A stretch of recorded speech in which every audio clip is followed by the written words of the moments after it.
at the end of the day, customers are king. So, I think you kind of hear these stories of Silicon Valley and like raising these rounds and like raising a round of funding is necessary to grow your business, but I don't think it's the definition of success.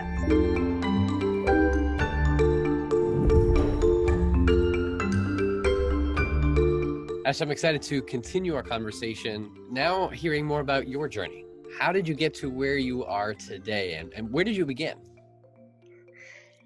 Yeah, I don't even know where to begin, but I guess I'd say, I always wanted to start my own company since I was a kid, selling granola bars on the bike trail. Always had something going on.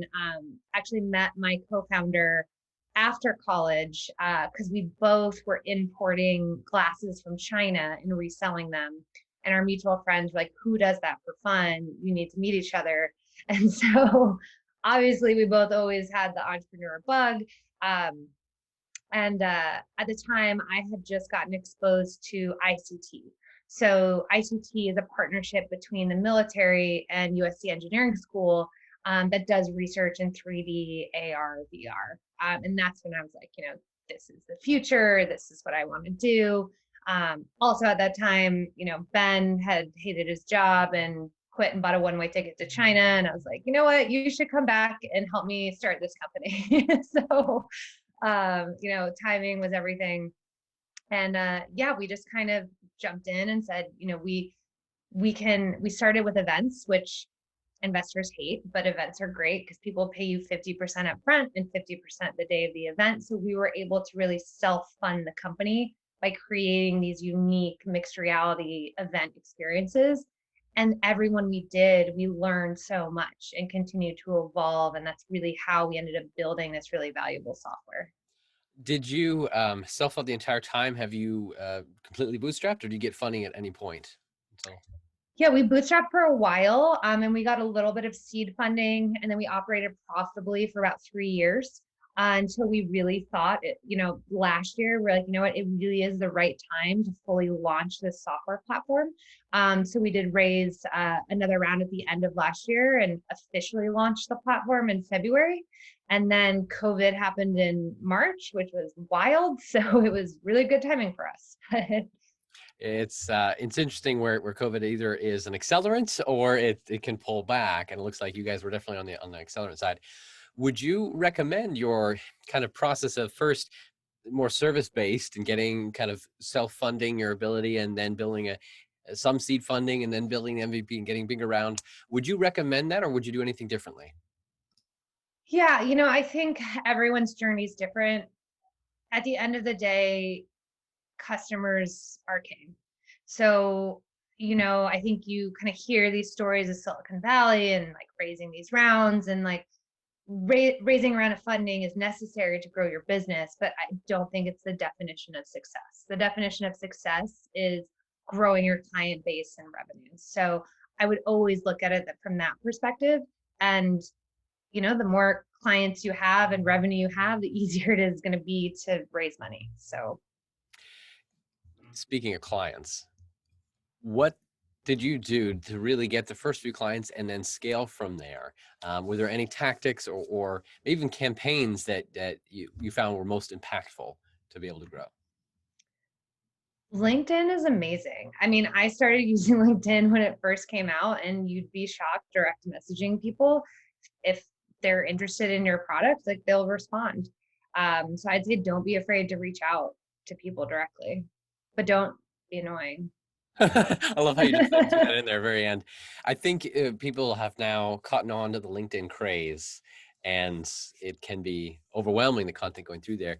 But it's your interesting point of don't be afraid to reach out and that initial connections. Is that how you were able to get your first few clients and grow from there? A lot of it. And, at the time I would go to 1 or 2 networking events a week. And that's, Mercedes was a client that became because I went to a dinner and met someone in an agency, and like, you never know where some of these relationships will come out, but networking is so important. I think when a lot of people, when they have an idea for a company, they want to keep it secret and they don't want someone to steal it. And it's like, look, execution is everything. Talk about it with people. like no one wants to be Juicero, right? Like that company, they raised like $100 million. And then once they finally gave it to a customer, they're like, oh, we don't need your machine. We can just like pour out the juice from these packets, right? Like you want to be getting constant like feedback from investors and clients and things to help shape your idea. Because what you initially think might not be what people need. How do you get people's attention in this kind of overloaded, constant distractional world that we're in right now? Have you seen a different perspective or even recommend something based off of our current environment? Yeah, I mean, I recommend 3D and augmented reality to get people's attention. I mean, I always I love Gary Vaynerchuk, all of his talks. He's like a really great marketer. And, what he really did was leverage technology before it became popular. So he started with his, family's wine business. It was a $5 million a year wine business. And when email marketing or when email first came out, he did email marketing. And it was when people got 1 or 2 emails a day. So everyone opened the email because they were excited to get an email, right? Now, like everyone hates emails, but like at the time that was innovative and new. And I think don't be afraid of like new marketing and technology tactics. Like try it out because you're going to get so much more engagement because it's new. As you interact and talk to people, obviously, in the conversation is all right. We think we'd like to use your service. What's the price? How do you determine your initial price and that whole pricing structure? Yeah, I mean, pricing, it's an art, not a science. If you're starting a company, it's like, well, what does it cost to do? And you need to mark it up to cover your overhead. That's kind of a basic way to start. It really depends on your business model. As a SaaS company, we price based on users and number of products on the platform, which is equivalent to kind of like storage space. So you can think about people know that storage costs money. But yeah, it's all dependent really on the type of product you're selling. Now, you're also, as you just mentioned, very excited about and already have multiple integrations with other applications. That could be a big differentiator and really help streamline an experience. Anything you can share of that process of what is it like to build multiple integrations and lessons learned there that you could share with others? Yeah, I would always say, walk before you run. We're working with a lot of different clients. The SAP integration file that took a fair amount of engineering time to do, right? So you can't, if we had tried to do all integrations at once, it wouldn't have been possible. As a startup, you only have so much bandwidth. So we chose to do that full on integration with SAP, which has been great. Same with Shopify. But then the advertising networks we're working with, like Google and Facebook and Unity, it's more of just a relationship right now saying, hey, we know you have tons of brands who don't have the right 3D files. We can help send people our way. And then, if we have clients on our platform, we're letting them know, by the way, you can advertise in 3D on Google. Do you want to meet so and so? So starting that way was an easier way to just kind of get a relationship going versus, you know, spending a lot of engineering time before something really had legs. Managing a team and that team's time, as you just mentioned, like that development time. What has it been like to build the right team and the right culture over these years, and now also in this, everyone's distant and in separate spaces? Anything you can share? Yeah, I mean it's so important. I would say early on, I learned the hard way. It's culture fit is everything. It's not that perfect resume. Um, I would 100% for us. It's like we want someone who's positive, hardworking and nice, and like the positive optimism is the number one thing because we are building something that's never been built before. If you're a pessimist, like you're You- not going to enjoy it You're because not like going we're to do this. constantly like, well, what if we did this? That's not possible, but we can make it possible. You Um, don't be keep hitting heads on that. Speaking yeah. of that whole point, if beyond the resume, what methods do you do or use to assess the potential then of the candidates that come through? Yeah, I mean, we have a pretty rigorous interview process. So we do our first interview. we start and like ask about your high school and college, and it like throws some people off, but so that's been helpful, and it kind of surprises people. Nice curveball there. Yeah. Going into this next year, into 2021, what kind of hurdles do you see that you're going to need to overcome to be able to keep growing, both externally, reaching out to clients, building up the customer base, and internally with your own team? Yeah, I mean, I think recruiting is so important, which we kind of just touched on, as we are scaling up pretty quickly. It is pretty amazing. Like we've been growing an average of 18% month over month since May. So, recruitment is really important. And then that onboarding process of getting people scaled up quickly.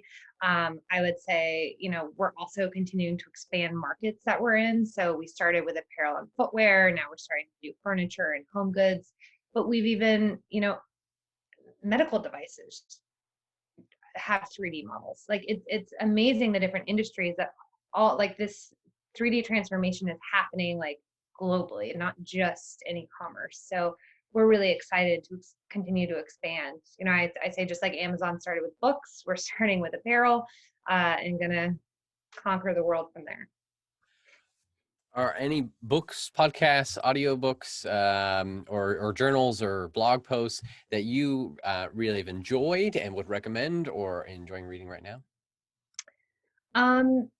Yeah, I would say, the founder of Basecamp wrote a pretty great book about just kind of being able to structure your time better, and you don't have to necessarily be working 100-hour weeks, to get where you want to go. It's not sustainable. And then yeah, an app I really recommend is like the 5-minute journal. I love it. It just like you start your day and end your day with it, and it starts, what you're thankful for and how you're going to make today great. And at the end of the day, like what happened today that was awesome, and kind of just like keeps you focused and celebrate the wins. Talk about the power of creating a good routine. So last question I have for you, what kind of technology innovations do you predict we'll see in the near term, next year or so, and long term, 5-10 years? Yeah, I mean, I'm just so excited about where the entire XR space is going. I mean, I am part of a group that meets in VR every Wednesday night. It's really fun, and we test out all the latest. And there's lots of issues right now. Like last night, one of the people sat in a chair and couldn't get up, and it looked like he had flipped upside down, and like he was in the underworld. It was just hilarious. We're all dying laughing. Like there's so many glitches right now still. But like it's getting better and better, and there's haptic suits now. So I can be wearing a haptic suit in VR, feeling actually what I'm looking at in VR. And when you look at like the medical advancements and combined with 5G, you could have a surgeon in New York performing surgery on someone in Argentina through VR and haptic gloves controlling a robot. Like it's insane what is going to be possible. So super excited. Have you seen a company using AI, machine learning, or other technology to transform the way we live, work, and do business? Go to uptechreport.com and let us know.